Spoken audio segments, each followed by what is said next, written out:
I see so much misinformation online when it comes to cortisol and the gym. So many influencers telling you, don't work out, it's going to spike your cortisol and it's going to ruin your life. Well, if you're like me and the gym is your outlet to relieve stress and actually reduce cortisol, and you love having a nice physique, or maybe you're out of shape and you want a nice physique to command more presence, I'm going to show you why this cortisol cope about the gym is just all false. And this is going to be a science backed breakdown of why short term cortisol spikes from exercises aren't just normal, they're actually essential for building a stronger and healthier body. So, with that, let's get right into it. So, like I was saying, the claim going viral is don't lift weights, it spikes your cortisol, and it destroys your hormones. I see this everywhere online, and it's influencers telling people you should just like go for a walk and never stress, and that's the key to having low cortisol. You never want to spike your cortisol, it's absolutely detrimental to your health. And I'm going to show you why that's false. But first, let's get into what actually is cortisol, because you have to understand the actual basics of cortisol before you're going to understand why it's not that bad for you in a short-term release. So, cortisol is a steroid hormone produced by your adrenal glands. It's your body's primary stress response hormone. It's released in response to any demand placed on your body. So, its primary role is to mobilize your energy. It breaks down glycogen and fat for your fuel. So when you get like the pump in the gym, when you feel like your bicep ready to burst, your shoulders ready to pop, that's actually glycogen filling your muscles. That's what actually makes your muscle tissue tear and then makes you grow new muscle tissue. That's the glycogen in your muscle, along with a little bit of blood, but it's mainly glycogen. And then this cortisol is produced by your adrenal glands. The adrenal glands sit on top of your kidneys. It's a part of your HPA axis.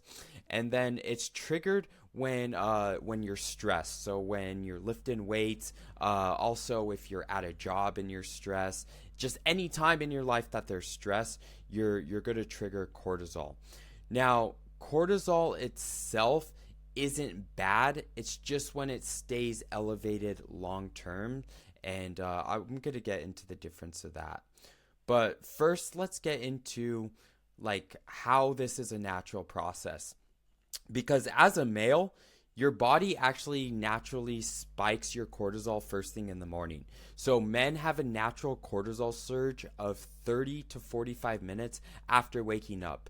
And this cortisol is called the CAR, so the Cortisol Awakening Response. And this is basically your natural, like God-given male essence to get your ass out of bed and just go like conquer the world. Like it's made to literally make you be like, whew, I have to go do something. I can't just like rot in bed all day.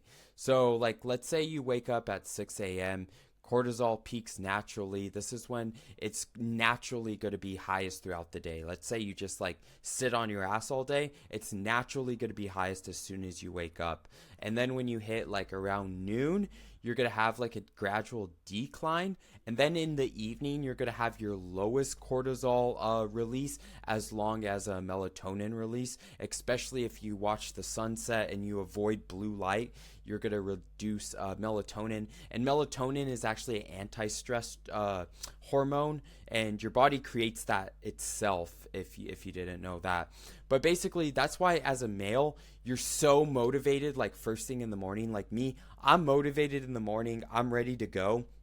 And then as my day goes along, I do get more tired. And then by the time night hits, I'm grumpy. So if you're grumpy at night, like when you're ready to go to bed, that's why. It's because naturally as a male, your cortisol spikes. So you're ready to do things. And then it like gradually lowers and you get like a little grumpier and you're not as incentivized to do things. And this is like the opposite of women. Like men work on a 24-hour cycle and then women work on like a monthly cycle based on their like hormones and emotions. But men every day, we're always going to be the most motivated in the morning and have the most like impact, the clearest thoughts in the morning. That's why it's important to always start your morning or to get all your most important work done in the morning. But let's go over what happens with your cortisol when you lift. So yes, cortisol does rise when you train. This is, again, it's mobilizing fuel to your muscles, that glycogen, the fluid that's going to pump your muscles as well as fuel your muscles. It also manages inflammation and it supports your performance. Like I said, cortisol is that hormone that when you wake up in the morning, it drives you to go do something.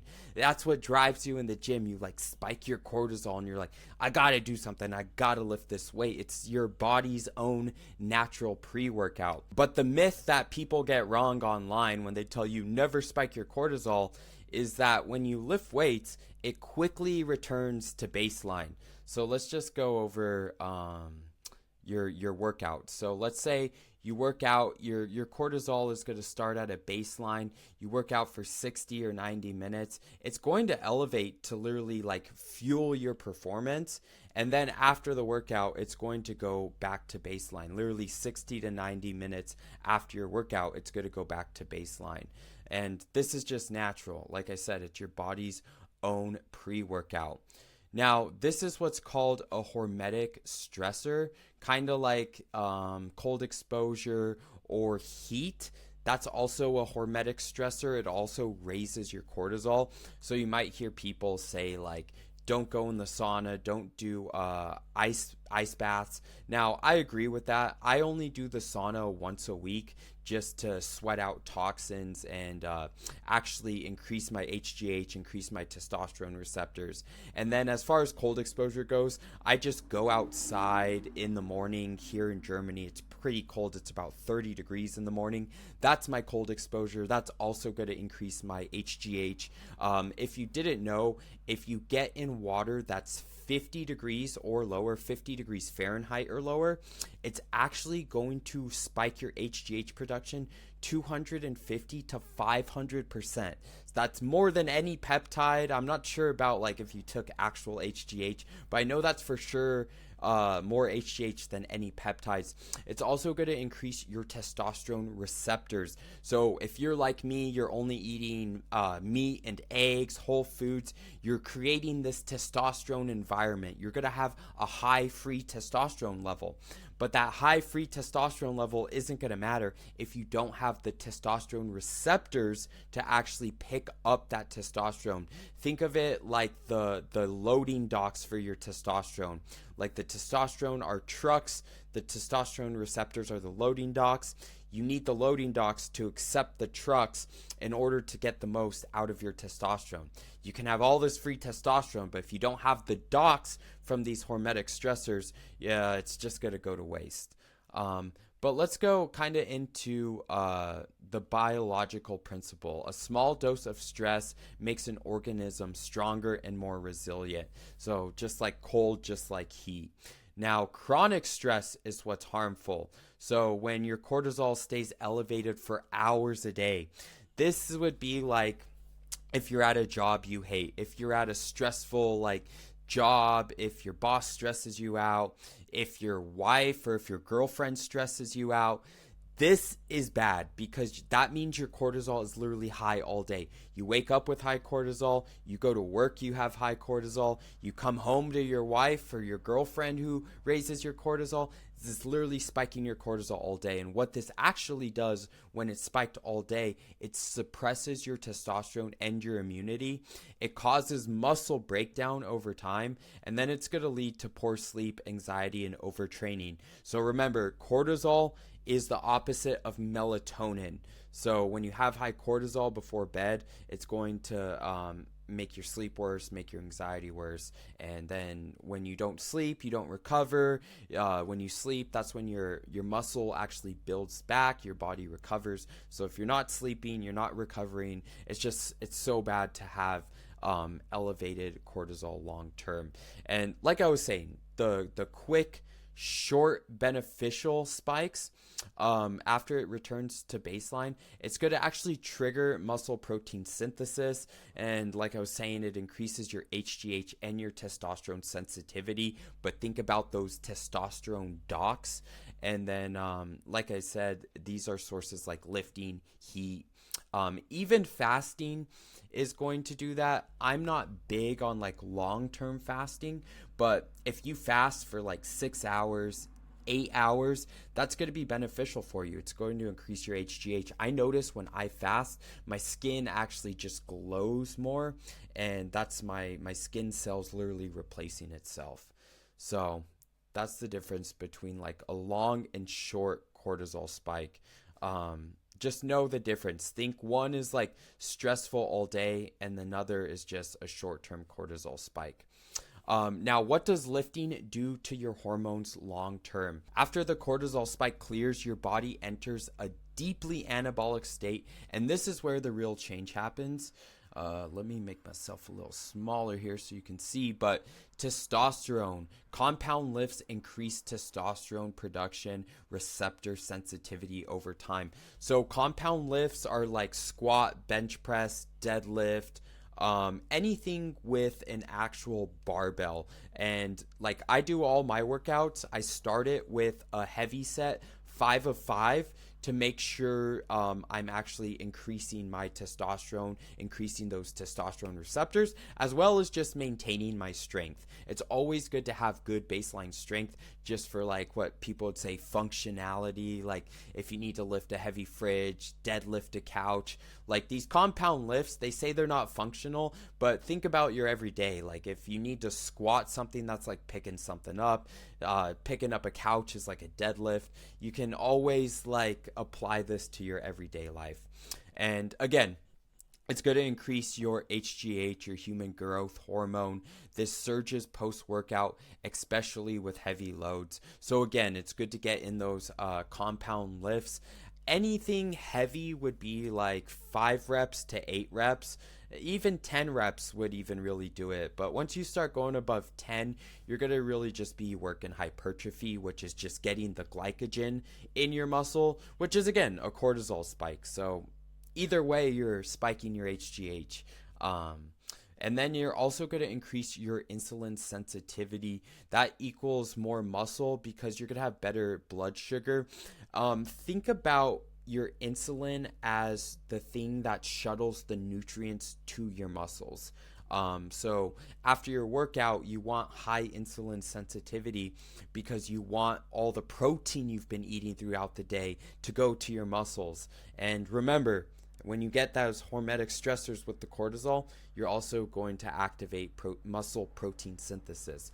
So you can see how it's like all connecting here, and there's like really nothing bad here. It's all good. And then resting cortisol. Consistent training actually lowers your chronic baseline cortisol over time. So you get used to having the cortisol spikes, so your body knows like, hey, this guy's just lifting weights again. I don't have to be like stressed like I'm gonna die. He's just trying to get jacked. He's just trying to build up the biceps. He's just trying to have a six-pack. He's just trying to have a nice physique. That's all he's trying to do. He's not dying, or he doesn't need to push this weight to save his life. Your body's smart. It knows, it adapts to these things. Now, when is cortisol from training a problem? So the anti-lifting crowd, when they say that cortisol spikes lifting and you should never do it, they're not completely wrong, but context matters. When it's bad is when you start overtraining.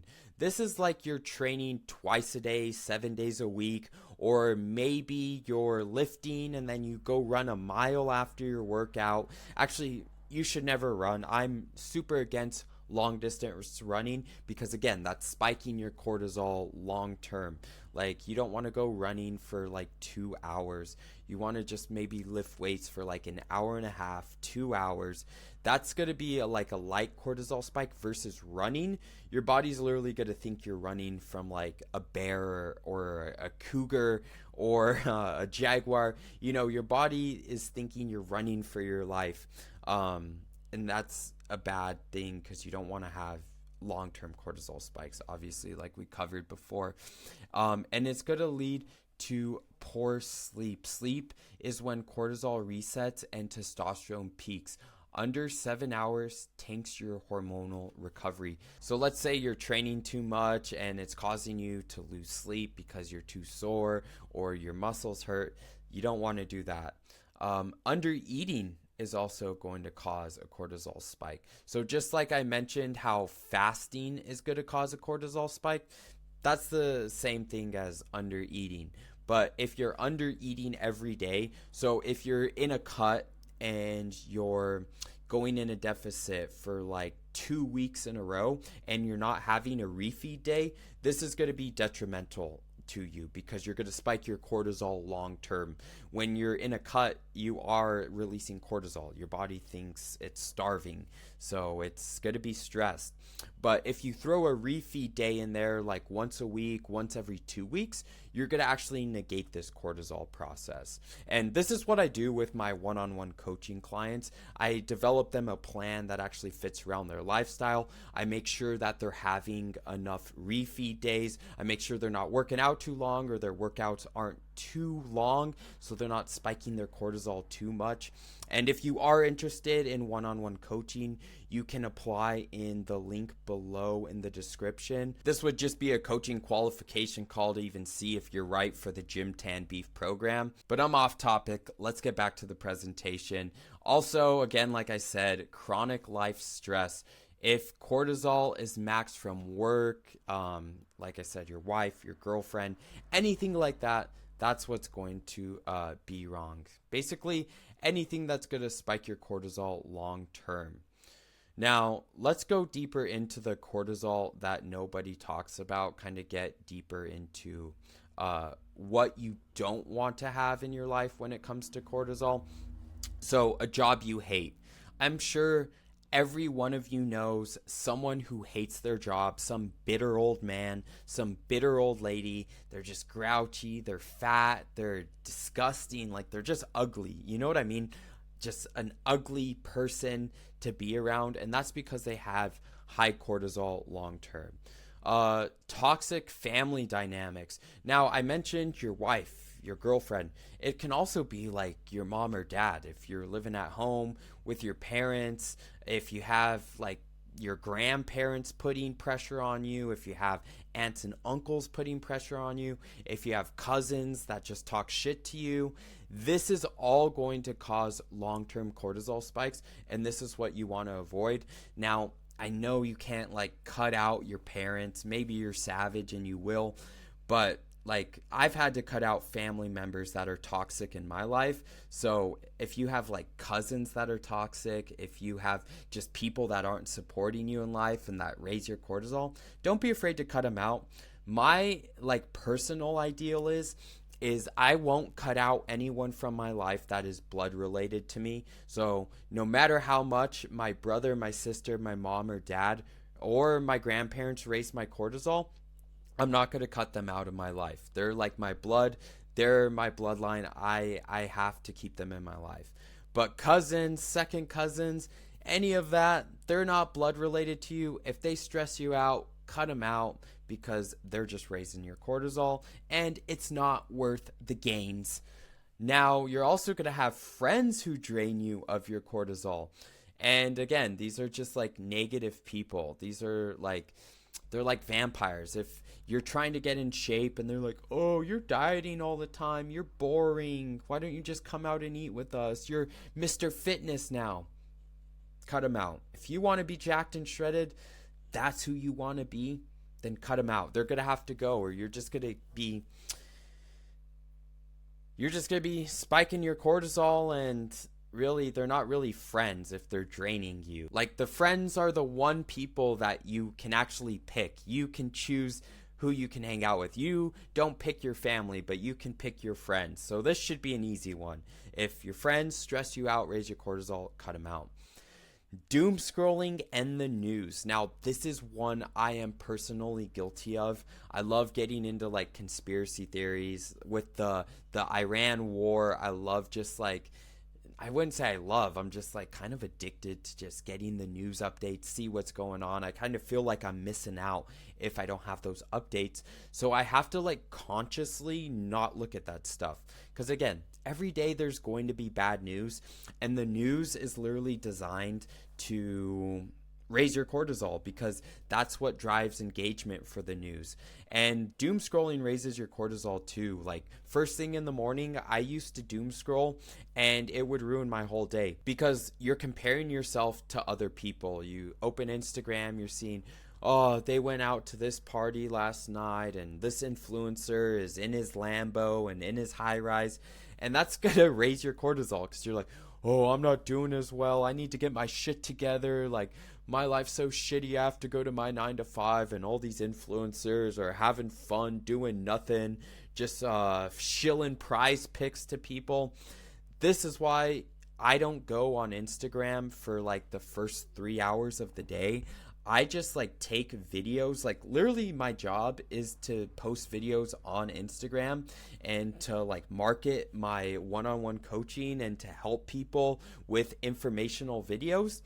But I will literally record videos on my phone and then I'll just use like my regular camera app. I won't like record on Instagram or even open up Instagram until the first like 3 hours of my day are over, and I'll start with like journaling, prayer, visualization, good things that are going to raise like the positive vibes. So don't start with doom scrolling. Like literally start with like reading the Bible if you're into that. Like start with like reading a book, start with visualization, start with manifestation, like whatever you're into that's not doom scrolling or Instagram or any social media in the morning. Start with that, like YouTube included. Like I catch myself doing this with YouTube. I'm like, oh, I'm gonna learn something, but I'm just trying to distract myself with like cheap engagement.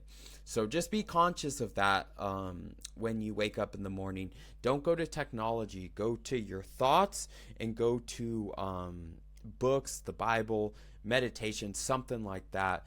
Because really a lot of social media is just to take your attention away from who you're trying to be. Unless you're watching like educational videos like this, you're really just distracting yourself. You're trying to take your mind off of your real life, and that distracts you from becoming who you truly are supposed to be. And I know from experience, I'm speaking from experience as someone who loves consuming content online and who's had to watch it.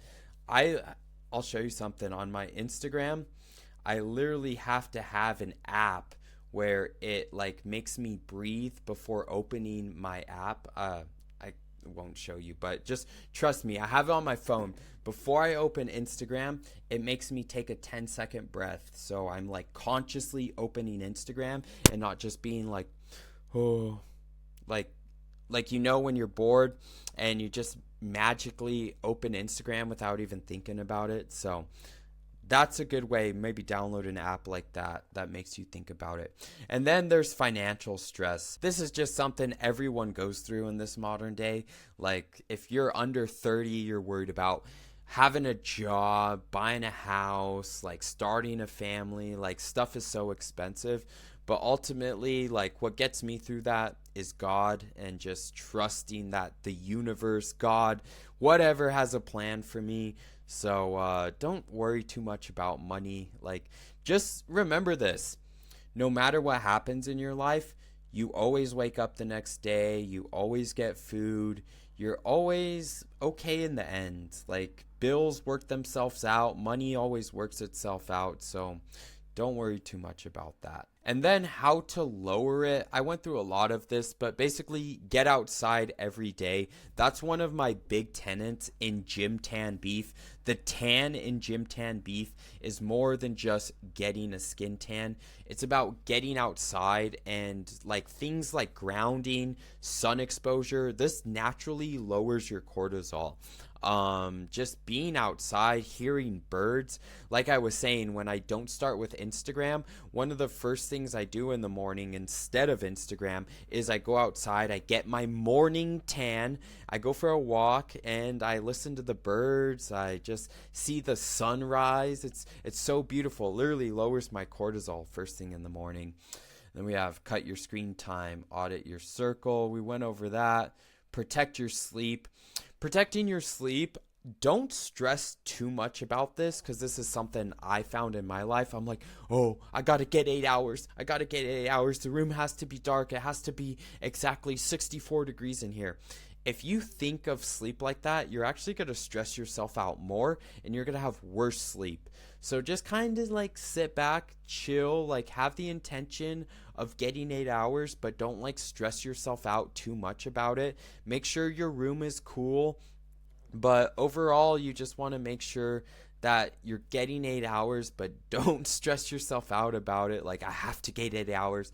That's like something I did in the past, because then you're going to stress yourself out even more, raising your cortisol. And then the last thing is eat enough nutrient dense real foods.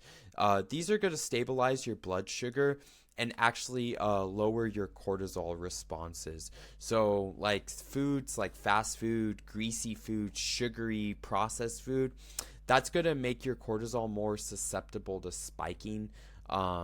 I don't know the science behind it, but I do know when you eat like cheap processed food, it will spike your cortisol. So let's go into a summary of what we learned in this presentation and kind of wrap it all up, because this video is getting long. So cortisol spikes during lifting are normal, they're short-lived, and they're beneficial for you. Remember, they're basically anabolic. They're going to build muscle, increase your HGH, and send glycogen to your muscle, giving you that pump. So that's why you shouldn't worry about lifting. If you like getting jacked, if you want a nice physique, don't worry about lifting weights. Worry about running. Your body already spikes cortisol every morning. It's not damage, it's design. So use that to your advantage. When you feel that anxiousness to get out of bed, know that that's natural. God gave you that cortisol spike to get your ass out of bed, go be a man, and go affect change in the world. And then there's the short-term elevation triggers that elevate your HGH, increase your testosterone, and muscle protein synthesis. Consistent weightlifting actually lowers your resting cortisol. So remember that. If you want lower cortisol, go and lift weights, because your body's going to adapt to the high cortisol and actually lower your baseline cortisol over time, improving your life. And then the problem is chronic cortisol. So overtraining, undersleeping, your environment, again, your work, your wife, your girlfriend, family members, friends, that's all things that you can actually monitor and cut out. You should be much more worried about those things rather than lifting weights. Like, the lifting weights part is just cope. You shouldn't be worried about improving your physique. You should be worried about fake friends, family members stressing you out, and a job you hate raising your cortisol. But that's basically all I had for this presentation. I hope you learned a lot from this. If you're trying to improve your physique, again, you can find a one-on-one coaching qualification call link in the description below.